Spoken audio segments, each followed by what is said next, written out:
नमस्कार, सूजस के खास कार्यक्रम हमारे सीएम में आपका स्वागत है। मैं हूं आपके साथ प्रियंका सक्सेना। राज्यपाल के अभिभाषण पर मुख्यमंत्री श्री भजनलाल शर्मा ने सदन में जवाब दिया। सीएम ने अपने संबोधन में सरकार की न सिर्फ उपलब्धियां गिनाई बल्कि पिछली सरकार और उसके कामकाज पर जमकर कटाक्ष किए। सीएम ने कहा कि हमारी सरकार ने 2 साल में जो किया वो विपक्ष के 5 साल से कहीं ज्यादा है। देखिए ये खास रिपोर्ट। मुख्यमंत्री श्री भजनलाल शर्मा ने कहा कि प्रधानमंत्री श्री नरेंद्र मोदी दुनिया के सबसे लोकप्रिय नेता हैं। उनके नेतृत्व में भारत दुनिया की सबसे तेज गति से बढ़ने वाली अर्थव्यवस्था बन गई है। आज हम दुनिया की चौथी बड़ी अर्थव्यवस्था बन गए हैं। भारत देश भारत लोकतंत्र की जननी है। हमारा देश भारत लोकतंत्र की जननी है और हमारा संविधान विश्व का सबसे बड़ा लिखित संविधान है। हमारे यशस्वी प्रधानमंत्री माननीय श्री नरेंद्र मोदी जी दुनिया के सबसे लोकप्रिय नेता हैं।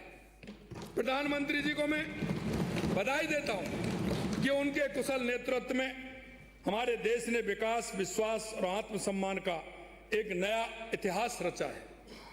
माननीय अध्यक्ष जी, हमारे देश की अर्थव्यवस्था जो 2014 में दुनिया में 11वें पायदान पर थी, आज हमें गर्व है कि वो 4थे स्थान पर पहुंच गई है। 2 सदियों तक हमारे देश पर शासन करने वाले ब्रिटेन की अर्थव्यवस्था को भी हमने पीछे छोड़ दिया है। अपने आप में तकनीकी रूप से शक्तिशाली समझे जाने वाले जापान की अर्थव्यवस्था को भी पछाड़कर हम आज दुनिया की 4थी बड़ी अर्थव्यवस्था बन गए हैं। आज हमारी अर्थव्यवस्था $4.18 ट्रिलियन के आंकड़ों को पार करते हुए दुनिया की सबसे तेज रफ्तार से बढ़ने वाली अर्थव्यवस्था बन गई है। सीएम श्री शर्मा ने विपक्ष पर जमकर हमला बोलते हुए कहा कि विपक्ष की नजर कमजोर है जिसे मैं नहीं बदल सकता, लेकिन मैं विपक्ष के लिए चश्मे का प्रबंध करवा सकता हूं। मैं आपके दृष्टि को नहीं बदल सकता, मैं आपकी दृष्टि को नहीं बदल सकता। अगर आपकी आंखों की कमजोरी है और आपको नहीं दिख रहा है तो मैंने अभी विद्यालयों में एक अभियान लिया है कि हमारे बच्चों की, सभी की, राजस्थान के बच्चे, उनकी आंखों का जांच करके अगर आवश्यकता हो तो उनको चश्मा लगाया जाए। मैं कहना चाहता हूं, अगर मेरे विपक्ष के लोगों को अभी भी नहीं दिख रहा है तो वो चश्मा की व्यवस्था मैं करा सकता हूं। कई तो बुजुर्ग नेता हैं आप। विपक्ष पर जवाब देते हुए मुख्यमंत्री ने कहा कि जब हमने राज संभाला तब हालात क्या थे, विपक्ष को पता था वापस नहीं आएंगे, इसलिए अर्थव्यवस्था को कमजोर किया। पिछली सरकार से विरासत में 5,79,000 करोड़ से ज्यादा का कर्ज मिला था। हमने आने के बाद अर्थव्यवस्था को गति दी। हमारी सरकार सबका साथ, सबका विकास के साथ काम कर रही है। माननीय अध्यक्ष महोदय, हमारे एक माननीय सदस्य प्रदेश पर बड़ा कर्ज होने की बात कर रहे थे। एक दूसरे सदस्य तो आंकड़े का मायाजाल रचने में महारत हासिल कर रखते हैं। वो ये सोचते हैं कि मेरा जो इस मामले में आंकड़ों में मायाजाल है वो तो किसी का ही नहीं। लेकिन मैं प्रदेश के वित्त का लेखा जोखा तो हमारी वित्त मंत्री जी रखेंगी, लेकिन मैं भी सदन के समक्ष कुछ आंकड़े रखना चाहूंगा ताकि दूध का दूध और पानी का पानी हो जाए। जब प्रदेश की जनता ने हमें सेवा का अवसर दिया तब राजस्थान की अर्थव्यवस्था आईसीयू में पड़ी थी। पिछली सरकार की वित्तीय कुप्रबंधन ने ऐसा हाल कर दिया था कि खजाना खाली, योजनाएं अधूरी और भरोसा टूटा हुआ था। भयावह की स्थिति थी। यह वही दौर था जब कांग्रेस को खर्च का हिसाब नहीं देना था, उधारी का डर भी नहीं था, भविष्य की चिंता भी नहीं थी। होगी भी क्यों? क्योंकि उन्हें पता था कि कल उन्हें सेवा का मौका मिलना ही नहीं है। इसलिए उन्होंने हमारी अर्थव्यवस्था को कमजोर करने का काम किया। माननीय अध्यक्ष महोदय, पिछली सरकार ने हमें विरासत में 5,79,781 करोड़ रुपए का कर्ज दिया था। बड़े राज्यों की श्रेणी में राजस्थान के ऊपर राजस्थान के ऊपर पंजाब के बाद सर्वाधिक कर्ज था। अध्यक्ष महोदय, कानून व्यवस्था बिगड़ी हुई थी, अर्थव्यवस्था खस्ताहाल थी, लेकिन हम निराश होकर नहीं बैठे, हमने काम करने का रास्ता चुना। पिछले 2 वर्षों में हमारी सरकार ने अर्थव्यवस्था को न केवल स्थिरता दी बल्कि उसे गति और दिशा भी दी है। मैं आ रहा हूं, आपको आपके क्वेश्चन का जवाब मिलेगा एक एक, आप शांति से सुनते रहिए। मुझे सदन को बताते हुए अत्यंत हर्ष हो रहा है कि भारत सरकार के आर्थिक सर्वेक्षण 2025-26 में राजस्थान के आर्थिक प्रबंधन, सामाजिक स्वास्थ्य क्षेत्र में नवाचारों, बेस्ट प्रैक्टिसेस और प्रशासनिक सुधारों को विशेष रूप से रेखांकित किया है। यह हमारी तारीफ नहीं बल्कि हमारे काम की गवाही है, और यह गवाही देश की सर्वोच्च आर्थिक रिपोर्ट दे रही है। जहां पिछली सरकार ने राजस्व असंतुलन की विरासत छोड़ी थी, वहीं हमने उसे सुधारने का बीड़ा उठाया। केंद्र सरकार के आर्थिक सर्वेक्षण ने बताया है कि राज्य सरकार के प्रयासों से राजस्व घाटे में लगातार कमी आ रही है, और आंकड़े खुद बोलते हैं कि वर्ष 2023-24 में राजस्व घाटा 38,954 करोड़ रुपए तक पहुंच गया था, और यह वर्ष 2025-26 के बजट अनुमानों में इसके 31,009 करोड़ रुपए रहने की संभावना व्यक्त की है। इस तरह से हम 2 साल में राजस्व घाटे को करीब 8,000 करोड़ रुपए कम करने में सफल हुए हैं। सीएम श्री शर्मा ने कहा कि विपक्ष के लोग कहते हैं यह मुख्यमंत्री बार बार दिल्ली जाता है। मैं बताना चाहता हूं कि विपक्ष के लोग दिल्ली जाते थे सरकार बचाने, लेकिन मैं दिल्ली जाता हूं जनता के लिए। आप क्या कर रहे थे? आप तो होटलों में आराम कर रहे थे। एक जाता एक आता था। विपक्ष ने महंगाई राहत कैंप का नाम किया था। हमने महंगाई कम करके दिखाई है।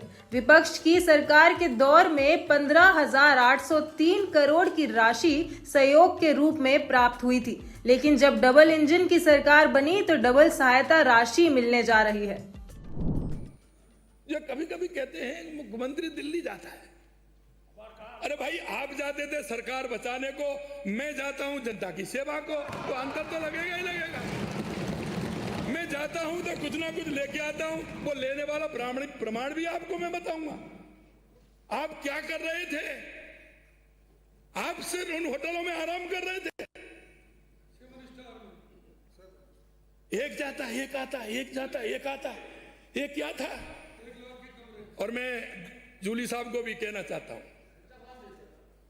मैं ये कहना चाहता हूं कि आपने बड़े नेताओं को भी देखा है, क्योंकि मैं लगातार 4-5 दिन से देख रहा था।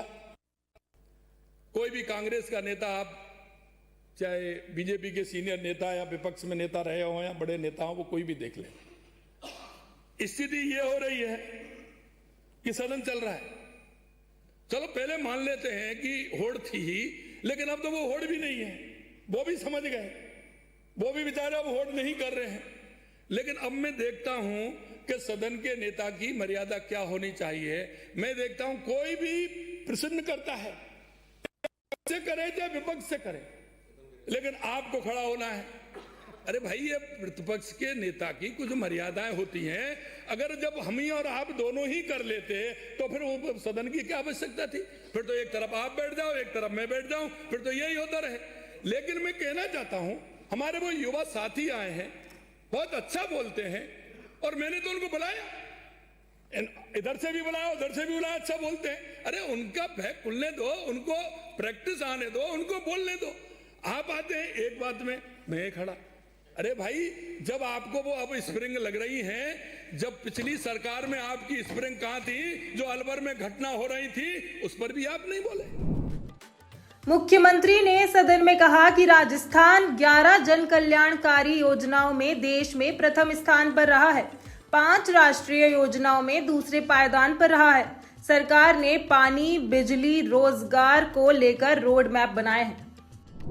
पूंजीगत विकास पर जो हमारा फोकस है, उसका फायदा प्रदेश की अर्थव्यवस्था के सभी क्षेत्रों को मिल रहा है।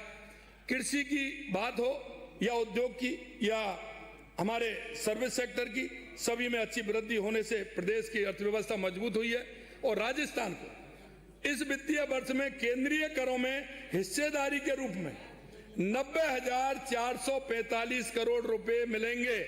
ये पिछले वर्ष से करीब 6,505 करोड़ रुपए अधिक हैं और जो अब तक के सर्वाधिक भी हैं। माननीय अध्यक्ष जी, मुझे सदन को बताते हुए खुशी है कि पिछले 2 सालों के कार्यकाल में हमारा प्रदेश 11 जन कल्याणकारी योजना में देश में प्रथम स्थान पर रहा है।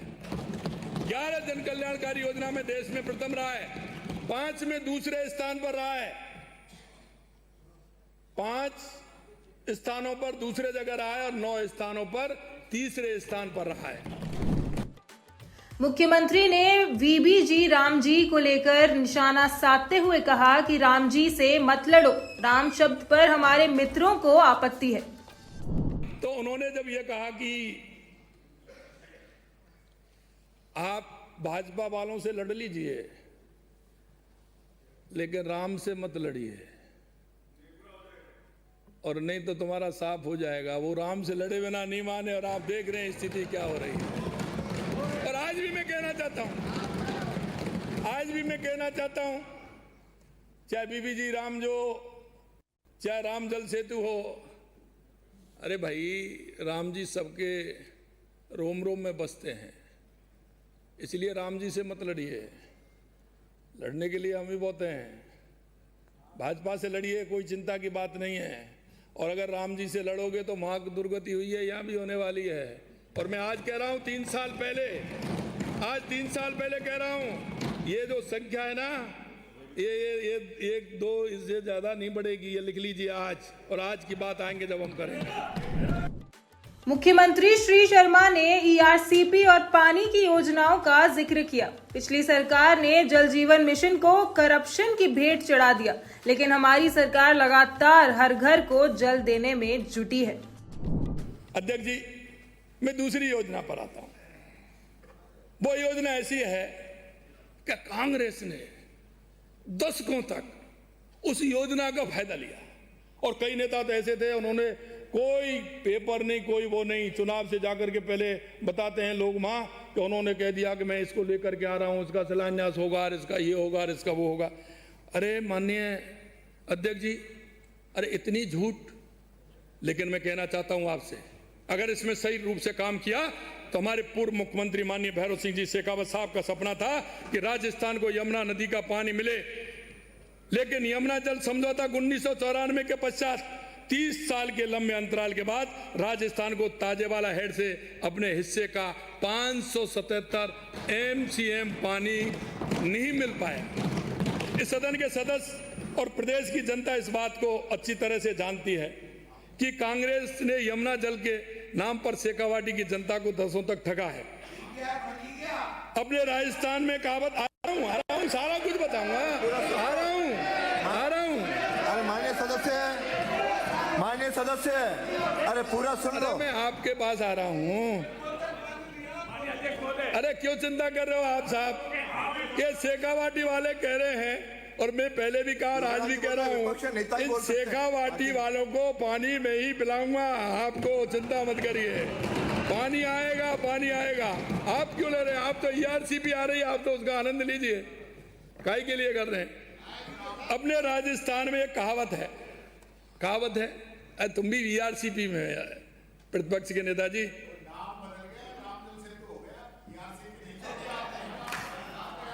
राम जल सेतु, बिल्कुल राम जल सेतु में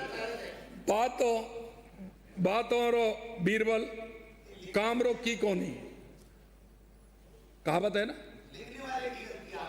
हाँ, ये लिखने वाले की गलती है। बातारो बीरबल, काम रो की कोनी।